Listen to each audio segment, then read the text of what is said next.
प्यारे बच्चों, last time हमने स्टार्ट किया था एटॉमिक मास। कुछ बच्चे कह रहे थे कि सर हमें समझ नहीं आ रहा है एटॉमिक मास क्या है, रिलेटिव एटॉमिक मास है क्या है। तो प्यारे बच्चों, एटॉमिक मास और रिलेटिव एटॉमिक मास में कोई डिफरेंस नहीं है।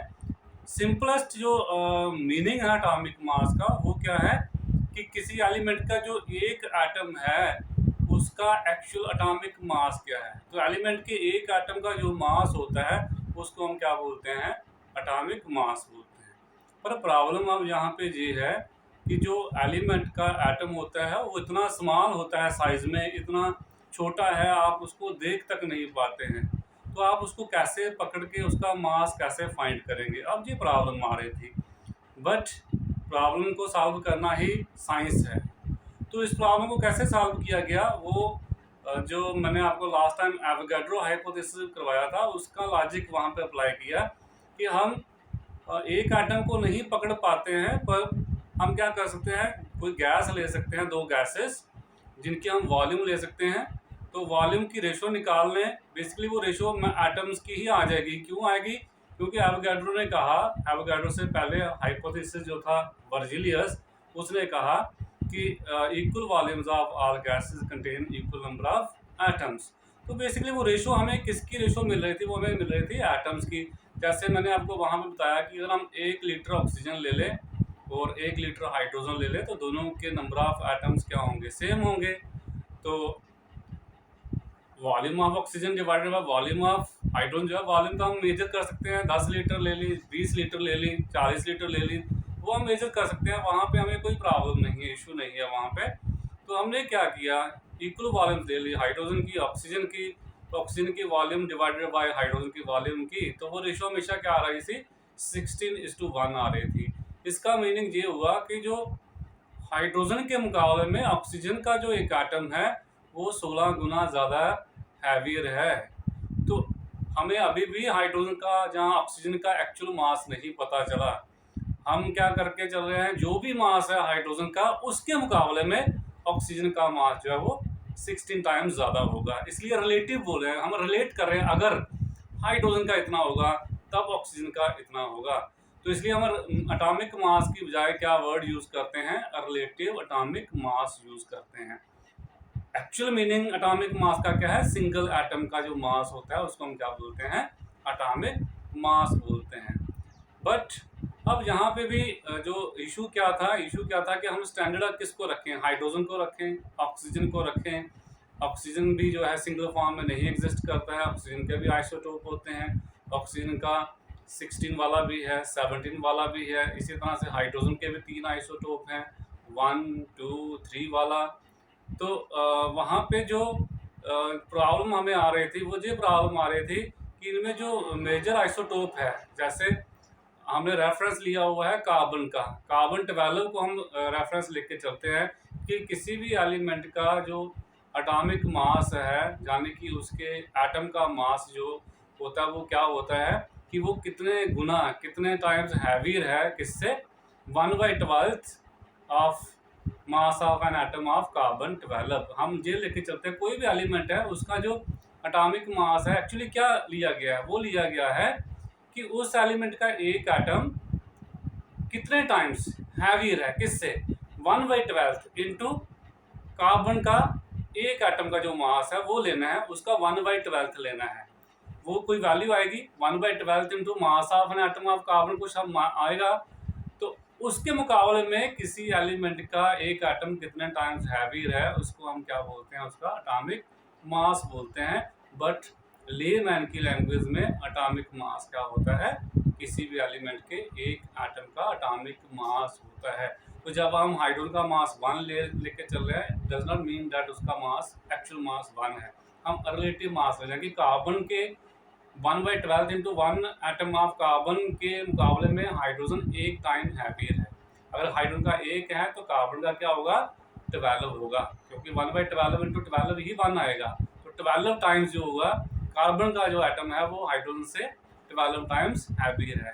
इसी तरह से हम ऑक्सीजन का एक एटम लेते हैं, तो ऑक्सीजन का एक एटम जो है 16 टाइम्स हैवियर है, किससे, 1/12 into atom of carbon 12।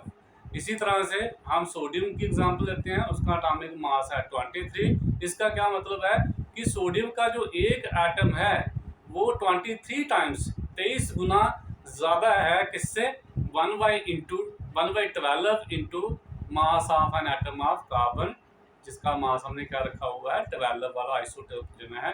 Carbon के 3 आइसोटोप हैं, 12, 13, 14। 12 वाला क्यों ले रहे हैं, क्योंकि कार्बन 12 जो है वो 99% से ऊपर एग्जिस्ट करता है। बाकी वालों में यही दिक्कत आ रही थी कि उनकी जो अबंडेंस थी नेचर में होने की, वो किसी एक पर्टिकुलर आइसोटोप की सबसे ज़्यादा नहीं है, कार्बन की सबसे ज़्यादा है, इसलिए हमने कार्बन का 12 वाला आइसोटोप लिया है। बाकी वाले बहुत कम है, ट्रेसेस में पाए जाते हैं। कार्बन 13 वाला थोड़ा सा है अप्रोप्रिएट अमाउंट में, बट कार्बन 14 उससे भी कम पाया जाता है।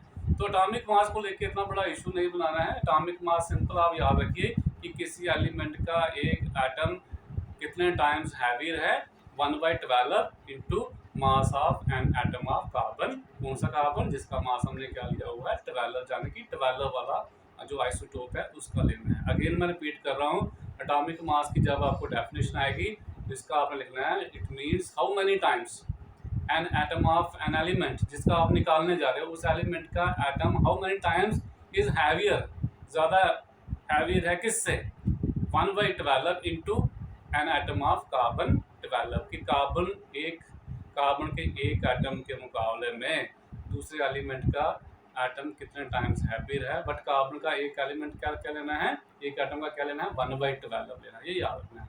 तो how many times an atom of an element is heavier than 1/12 into mass of an atom of carbon 12 is known as atomic mass. तो रिलेटिव मैंने बता दिया क्यों बोलते हैं, एवरेज क्यों बोलते हैं, एवरेज रिलेटिव एटॉमिक मास क्यों बोलते हैं, क्योंकि नेचर में एक ही आइसोटोप नहीं पाया जाता है। जब हम एटॉमिक मास रिपोर्ट करते हैं तो जितने भी आइसोटोप का मास होगा उसका एवरेज लिया जाता है। जैसे मैंने आपको क्लोरीन की एग्जांपल बताई थी, क्लोरीन के 2 आइसोटोप होते हैं, एक का मास 35 है, एक का मास 37 है। ये 3:1 रेशो में पाया जाता है। 75% जो है वो 35 वाला होता है नेचर में, और 25% जो होता है वो कौन सा होता है 37 वाला। तो जब हम एटॉमिक मास रिपोर्ट करते हैं क्लोरीन का, तो हम दोनों एटॉमिक मास की एवरेज निकालते हैं, वो कितनी आती है 35.5। एवरेज ऐसे नहीं निकालनी है 37 प्लस 35 डिवाइडेड बाई 2 कर लें, इस तरह से ही वो मैंने आपको जो फार्मूले बताए थे उस हिसाब से निकालना है। तो हम बेसिकली एवरेज रिपोर्ट कर रहे हैं, इसलिए एवरेज एटॉमिक मास बोलते हैं। आज का हमारा जो टॉपिक है वो है मॉलिक्यूलर मास। चलिए अब उस पर हम बात करते हैं, ये काफ़ी लंबा हो गया इस पर। अब चलिए हम बात करते हैं किसके ऊपर। तो जैसे एटॉमिक मास क्या है किसी एलिमेंट के एटम का, कि कितने टाइम्स वो हैवियर है कार्बन के एक एटम के 1/12 टाइम के मुकाबले में, तो उसको हम एटॉमिक मास बोलते हैं। अब मॉलिक्यूल जो होता है वो किससे बना होता है, एटम से ही बना होता है। तो इसी तरह से मॉलिक्यूलर मास क्या होता है, किसी भी कंपाउंड जहाँ एलिमेंट का मॉलिक्यूल आपने लेना है उसके एक मॉलिक्यूल का मास एक्चुअली क्या है उसको हम बोलते हैं मॉलिक्यूलर मास। बट जैसे हम एटम का एक्चुअल मास नहीं निकाल पा रहे हैं, उसको हम कंपेयर कर रहे हैं कार्बन के एटम के साथ, सिमिलरली मॉलिक्यूल का भी वैसे ही करना पड़ेगा। तो मॉलिक्यूलर मास क्या होगा किसी मॉलिक्यूल का, कि किसी कंपाउंड का एक मॉलिक्यूल कितने टाइम्स हैवियर है। अगेन लिखना है 1/12 into N atom of carbon 12। तो मॉलिक्यूलर मास क्या होता है किसी भी मॉलिक्यूल का, कि उस कंपाउंड का एक मॉलिक्यूल कितने टाइम्स हैवियर है किसके मुकाबले में, 1/12 into N atom of carbon 12। तो यही डेफिनेशन लिखी है। The molecular mass of a substance, substance को एलिमेंट भी हो सकता है, कंपाउंड भी हो सकता है, मॉलिक्यूल कंपाउंड का भी हो सकता है, और सिंपल एलिमेंट का भी। जैसे ओजोन जो है वो सिंपल एलिमेंट है, ऑक्सीजन का ही मॉलिक्यूल है। तो molecular mass of a substance, जहाँ तो एलिमेंट है जहाँ compound, is the number of times the molecule of the substance, उस सबस्टांस का एक मॉलिक्यूल जो है कितने times, number of times the molecule of the substance is heavier किसके मुकाबले में, than 1/12 the mass of an atom of carbon 12 isotope. तो एटॉमिक मास और मॉलिक्यूलर मास की डेफिनेशन सेम लिखनी है। यहाँ पे आपने क्या लिखा हुआ है एटॉमिक मास, वहाँ पे मॉलिक्यूलर मास लिख लेना है, और जहाँ पे मॉलिक्यूल है वहाँ पे अगर आप एटॉमिक मास लिखते हो तो एटम लिखना है, मॉलिक्यूलर मास लिखते हो तो मॉलिक्यूल लिखना है। तो सेम अगर आपने यही रेफरेंस एटॉमिक मास की लिख सकते हो, तो एटॉमिक मास ऑफ सब्सटेंस की जगह आपने एलिमेंट लिखना है, क्योंकि एटॉमिक मास हमेशा एलिमेंट का ही होता है। Atomic mass of an element is the number of times the atom of that substance or that element is heavier than 1/12 the mass of an atom of carbon 12। तो जहाँ पे molecule है वहाँ पे एटम लिख देना है, और जहाँ पे हमने एलिमेंट या कंपाउंड लिखा है वहाँ पे सिंपल एलिमेंट ही रखना है, तो वो हो जाएगा इसका एटॉमिक मास। तो उसी के बेसिस पे हमने मालिक्यूलर मास लिखा हुआ है, जहाँ जहाँ एटॉमिक मास था वहाँ वहाँ मालिक्यूलर मास लिख देना है, और जहाँ एटम था वहाँ मालिक्यूल लिख देना है। सेम डेफिनेशन है इसमें, कोई जैसे एटॉमिक मास एवरेज है वैसे ही मालिक्यूलर मास भी एवरेज ही है, क्योंकि उन्हीं को ऐड करके मालिक्यूलर मास बनना है। मालिक्यूलर मास कैसे निकालते हैं हम, कि जो मालिक्यूल दिया होगा उसके जितने भी एटम्स होंगे उनका एटॉमिक मास लेना है, उसको ऐड करना है। जब एटॉमिक मास एवरेज है तो मालिक्यूलर मास भी क्या आएगा, एवरेज ही आएगा। इसलिए मालिक्यूलर मास ऑफ, दूसरी डेफिनेशन क्या है, the molecular mass of the substance is the average relative mass of its molecules as compared with an atom of carbon 12 isotope taken as 12।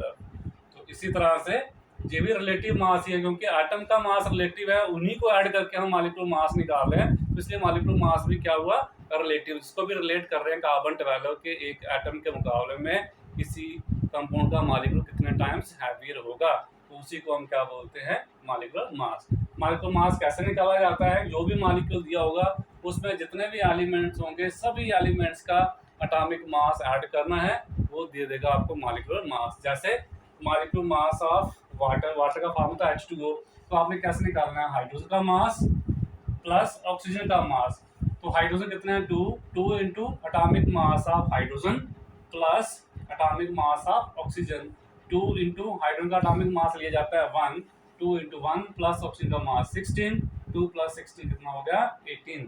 इसी तरह से molecular mass of methane, methane का form होता है CH4। कैसे निकालेंगे, दो ही element है इसमें, एक कार्बन है एक हाइड्रोजन है, तो एटॉमिक मास लेना है आपने कार्बन का प्लस जितने भी हाइड्रोजन है उनका मास लेना है। तो ये आएगा atomic mass of carbon plus 4 hydrogen है तो 4 into atomic mass of hydrogen, 12 आ गया कार्बन का प्लस 4 इंटू 1 4 आ गया, 12 प्लस 4 कितना आ गया 16। इसी तरह से molecular mass of sulphuric acid क्या आ जाएगा, सल्फ्यूरिक एसिड का फॉर्म होता है H2SO4। तो जहाँ पे आपने किसका एटॉमिक मास ऐड करना है, हाइड्रोजन का, सल्फर का, ऑक्सीजन का, बट सभी का, यानी हाइड्रोजन का एक का ही लेना है। जितने भी हाइड्रोजन होंगे, 2 का, ऑक्सीजन 4 है, चारों को लेना है। एक का 16 है तो 4 का क्या हो जाएगा, 4 इंटू 4 इंटू 16, तो 2 into atomic mass of hydrogen plus atomic mass of sulphur plus 4 into atomic mass of oxygen. तो हाइड्रोजन का आ गया 1 2 इंटू 1 प्लस सल्फर का 32 प्लस 4 ऑक्सीजन आ गए, हर ऑक्सीजन का 16, 4 इंटू 16, 2 प्लस 32 प्लस 64 आ गया 98। तो ये मॉलिक्यूलर मास आपको पता होना चाहिए। अगर आपको एटॉमिक मास नहीं पता है एलिमेंट्स के, तो फिर आप मॉलिक्यूलर मास नहीं निकाल पाएंगे। तो एटॉमिक मास को ही ऐड करके आपने क्या निकालना है, मॉलिक्यूलर मास निकालना है। इसी तरह से मॉलिक्यूलर मास अगर आपको पूछता है कैल्शियम कार्बोनेट का क्या होगा, तो ये आएगा atomic mass of calcium plus atomic mass of carbon plus 3 into atomic mass of oxygen. तो कैल्शियम का एटॉमिक मास होता है 40, कार्बन का 12 प्लस 3 इंटू 16 आ गया ऑक्सीजन का मास, तो 52 आ गया। ये 40 प्लस 12 आ गया 52 प्लस 3 इंटू 16 आ गया 48, तो आ गया 100। तो कोई आपको पूछे कैल्शियम कार्बोनेट का मॉलिक्यूलर मास कितना होता है, 100। इसी तरह से molecular mass of phosphoric acid, actually PO4 को क्या बोलते हैं, फास्फोरिक एसिड। तो जाएगा हाइड्रोजन का मास प्लस फास्फोरस का प्लस ऑक्सीजन का। तो हाइड्रोजन जहाँ पे 3 है तो 3 into atomic mass of hydrogen plus atomic mass of phosphorus plus 4 into atomic mass of oxygen. तो जाएगा 3 इंटू 1, फास्फोरस का होता है 31 प्लस 4 इंटू ऑक्सीजन का 16 आप जानते ही हैं। तो 3 इंटू 1 3 प्लस 31 प्लस 64 ये भी कितना आ गया 98। तो molecular mass of phosphoric acid कितना होता है 98। इसी तरह से molecular mass of calcium chloride का आएगा, कैल्शियम का 40 प्लस क्लोरीन का होता है 35.5। तो 2 क्लोरीन है, 2 इंटू 35.5 तो आ गया 40 प्लस 71 ये आ गया 101। इसी तरह से molecular mass of copper sulphate pentahydrate, this is copper sulphate pentahydrate. 5 water molecule है, तो इसको वाटर कहीं पे भी ऐसे जुड़ा होगा, डॉट लिखा हुआ, उसको हाइड्रेट बोलते हैं।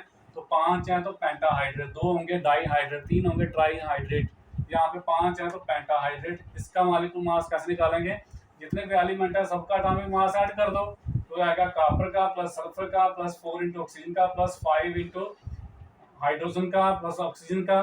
तो हमें ये H2O क्या है, वाटर है, वाटर का तो आपको पता ही है वो 18 है, तो सीधा 5 इंटू 18 कर लेंगे, वो हाइड्रोक्सीन दोनों का इंक्लूड हो जाएगा बीच में। तो कॉपर का होता है 63 प्लस सल्फर का 32 प्लस 4 इंटू ऑक्सीजन का 16 प्लस 5 इंटू वाटर का, तो वाटर का आएगा हाइड्रोजन का मास प्लस ऑक्सीजन का, 2 हाइड्रोजन थे, 2 प्लस ऑक्सीजन का 16 तो होगा 18, सीधा कर दिया 5 इंटू 18। तो इनको ऐड कर लीजिए, टोटल आ जाएगा 249। इसके बाद फिर आता है ग्राम मॉलिक्यूलर मास। जैसे हमने ग्राम एटॉमिक मास किया था कि जब हम एटॉमिक मास को ग्राम में लिखते हैं उसको हम ग्राम एटॉमिक मास बोलते हैं। इसी तरह से ग्राम मॉलिक्यूलर मास क्या होता है, जब मॉलिक्यूलर मास के साथ हम ग्राम लिख दें, जो उसका मॉलिक्यूलर मास होगा उसको ग्राम में लिख दें तो वो उसका क्या होता है, ग्राम मॉलिक्यूलर मास। तो कई बार आपको सब्सटेंस की अमाउंट दी होती है, इतने ग्राम लिया, बताइए उसमें कितने ग्राम मॉलिक्यूलर मास है। Gram molecular mass, 1 gram molecular mass जो होता है वो होता है मॉलिक्यूलर मास के बराबर, याद रखना है। जैसे 1 ग्राम एटॉमिक मास जो होता है वो 1 ग्राम नहीं लिखना है कि 1 ग्राम के बराबर होगा। कोई पूछे आपको 1 ग्राम एटॉमिक मास कितना आएगा, आपने उस एलिमेंट का एटॉमिक मास लेना है, उसके साथ ग्राम लगा देना, वो उसका 1 ग्राम एटॉमिक मास होगा। जैसे कोई पूछे आपको कार्बन का ग्राम एटॉमिक मास कितना है, तो कार्बन का एटॉमिक मास होता है 12, तो आपने बोलना 12 ग्राम जो है वो 1 ग्राम एटॉमिक मास है कार्बन का। इसी तरह से कोई पूछे आपको ऑक्सीजन का ग्राम एटॉमिक मास कितना होगा, तो आपने बोलना है 16 ग्राम अगर लें तो वो 1 ग्राम एटॉमिक मास होगा। 1 ग्राम और 1 ग्राम एटॉमिक मास में अंतर है बच्चे, 1 ग्राम हो गया किसी का 1 ग्राम लेना, 1 ग्राम एटॉमिक मास हो गया उसका एटॉमिक मास लेना है ग्राम में। तो इसी तरह से मॉलिक्यूलर मास भी हम ग्राम मॉलिक्यूलर मास लेने का मतलब क्या है, 1 ग्राम नहीं, उसका मतलब है उसका जो मॉलिक्यूलर मास है उसके साथ ग्राम लगा देना है, वो उसका ग्राम मॉलिक्यूलर मास होगा। जैसे आपको वाटर का ग्राम मॉलिक्यूलर मास कितना है, 18 ग्राम, जहाँ पे हमने 18 नहीं लिखा होगा, पीछे ग्राम नहीं लिखा होगा, सिंपल 18 लिखा होगा, तो वो मॉलिक्यूलर मास है। ग्राम मॉलिक्यूलर मास जानिए उसके साथ ग्राम लगा देना है। तो gram molecular mass of water, methane, sulphuric acid, इसके मॉलिक्यूलर मास अभी आपने निकाले, इसका 18 होता है, इसका 16 होता है, इसका 19 होता है, इसके साथ ग्राम लगा दीजिए। तो वाटर का आ गया 18 ग्राम, ऑक्सीजन का आ गया 6, इसका मीथेन का आ गया 16 ग्राम और सल्फ्यूरिक एसिड का आ गया 98 ग्राम रिस्पेक्टिवली। मतलब ये वाटर का है, ये वाला मीथेन का, और ये वाला किसका है, सल्फ्यूरिक एसिड का है। तो number of gram molecular masses कैसे निकालते हैं, जैसे आपको पूछ ले भाई वाटर के 72 ग्राम दिए, आपको बताइए कितने ग्राम मॉलिक्यूलर मास है उसके, तो आपको पता है 1 ग्राम मॉलिक्यूलर मास किसके बराबर होता है, मॉलिक्यूलर मास के बराबर। तो एक मतलब उसका 18 ग्राम लगे तो 1 मॉलिक्यूलर मास बनता है, ग्राम मॉलिक्यूलर मास। अब आपको दिया गया है 72 ग्राम, तो 72 ग्राम में कितने ग्राम मॉलिक्यूलर मास हुए, कैसे निकालते हैं number of gram molecular mass, उसका फॉर्मूला लिखना है, मास कितना दिया गया है डिवाइडेड बाय उसका ग्राम मॉलिक्यूलर मास कितना है। कैसे calculate number of gram molecular masses in 72 gram of water, तो आपको ये मास आप सब जानिए, वाटर दिया हुआ है, कितना दिया है 72 ग्राम, और इसका ग्राम मॉलिक्यूलर मास कितना होता है, अभी ऊपर लिखा है 18 ग्राम, तो कितने ग्राम मॉलिक्यूलर मासेस बने, number of gram molecular masses of water कितने आ जाएंगे, 72 डिवाइडेड बाय 18, कितने 4 ग्राम मॉलिक्यूलर मासेस आए। ये 4 ग्राम नहीं है, 4 ग्राम मॉलिक्यूलर मासेस आए। 1 ग्राम मॉलिक्यूलर मास जो होता है वो मॉलिक्यूलर मास के बराबर होता है, ये याद रखना आपने। कुछ बच्चे गलती करते हैं, वो कहते हैं 1 ग्राम मॉलिक्यूलर मास मतलब 1 ग्राम होगा, 1 ग्राम नहीं होगा, वो उसके मॉलिक्यूलर मास के बराबर होगा, बट उसको ग्राम में लिखना है, वो आएगा उसका 1 ग्राम मॉलिक्यूलर मास आएगा। इस तरह से और भी आप कर सकते हैं, एक दो और एग्जाम्पल कर लेते हैं। जैसे यहाँ पे आपको पूछ लिया है find number of gram molecular masses in 1000 gram of calcium carbonate, कैसे करना है। सबसे पहले देखिए जो आपको दिया गया है, गिवन क्या है, मास ऑफ कैल्शियम कार्बोनेट कितना दिया गया है 1000 ग्राम। अब gram molecular mass of calcium carbonate जहाँ तो आपको पता होना चाहिए, पहले हमने किया 100 होता है इसका, जहाँ आप कैलकुलेट कर लीजिए 40 + 12 × 3 × +16 तो आ जाएगा 100 ग्राम, तो ये आपको पता है। अब number of gram molecular mass कैसे निकालते हैं, पीछे आपको फॉर्मूला बताया मैंने कि mass of substance divided by gram molecular mass. Mass of substance कितना दिया हुआ है, सब्सटेंस कौन है यहाँ पे, कैल्शियम कार्बोनेट, इसको लाइमस्टोन भी बोलते हैं बच्चे, तो ये आ जाएगा आपका 1000 डिवाइडेड बाय ये कितना है ग्राम मॉलिक्यूलर मास 100, तो 1000 डिवाइडेड बाय 100 कितना आ जाएगा 10। तो 1000 ग्राम ऑफ कैल्शियम कार्बोनेट में कितने number of gram molecular masses हैं, 10 हैं। तो ये आप इस तरह से सिंपल वे में निकाल लेंगे। आई होप आपको ये समझ आ गया होगा। दोबारा से मैं रिपीट करता हूँ, आपने परेशान नहीं होना है एटॉमिक मास को लेके। सिंपल एटॉमिक मास क्या है, किसी एलिमेंट का एक एटम कितने टाइम्स हैवियर है, किसके मुकाबले 1/12 into mass of an atom of carbon कौन सा 12 आइसोटोप। इसी तरह से मॉलिक्यूलर मास क्या है, किसी कंपाउंड का या किसी एलिमेंट के एक मॉलिक्यूल जो है वो कितने टाइम्स हैवियर है किसके मुकाबले में, फिर 1/12 into mass of an atom of carbon 12। तो इसको हम क्या बोलते हैं, मॉलिक्यूलर मास बोलते हैं। मॉलिक्यूलर मास को मैंने पहले वाली वीडियो में बताया था किसमें एक्सप्रेस करते हैं, जहाँ एटॉमिक मास को AMU में। तो AMU जो होता है मैंने आपको बताया था 1.66 × 10⁻24 ग्राम होता है। तो वो आपने कर लिया होगा वहाँ से कैसे, मैंने अगर उसमें कोई डाउट है तो आप व्हाट्सएप में मुझे पूछ लेना। नेक्स्ट अब जो हम करने जा रहे हैं बहुत ही इंपॉर्टेंट टॉपिक है, वो है मोल कंसेप्ट। मोल कंसेप्ट तभी आपको समझ आएगा जब आपको एटॉमिक मास और मॉलिक्यूलर मास क्लियर होगा। चलिए वो नेक्स्ट वीडियो में आपको मोल पे बना के देता हूँ।